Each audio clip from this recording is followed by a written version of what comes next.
Bu yil qancha pul ishladingiz? O'tgan yil 7 million dollardan sal ko'proq daromad oldik. Bu yil esa 11 milliondan oshadi. Soliq uchun qancha pul to'ladingiz? O'tgan yil federal soliq qonuni hech narsa to'ladi, tushuntirib bering. Federal soliqdan 0 to'ladi. Faqatgina Kaliforniya shtatiga 26 ming dollar to'ladim. Sababi men daromadimning bir qismini boshqa yo'nalishlarga ko'chirib, soliqqa tushadigan miqdorini kamaytirdim. Va ko'p miqdorda ko'chmas mulkka sarmoya kiritib, qog'ozdagi zararlar hosil qildim. Bu esa faol daromadimni balansladi.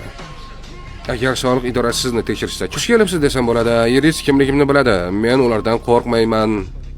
Men soliqqa oid qonunlarni o'rganib, ularni o'z foydamga ishlatishni bilaman. Soliq to'lash vatanparvarlik emas.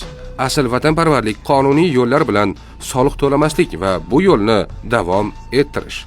Los Anjelesda sizni Ferrari'da ko'rgan edim. G-Wagon ham bor dedingiz. Bugun ular shu yerda ekan. Ular tashqarida turibdi, ko'rishga boramiz. Yuramizda. Yuring. Odamlar bunday mashinalarning qiymatini yo'qotadigan aktivlar deb hisoblaydi. Siz nima deb o'ylaysiz?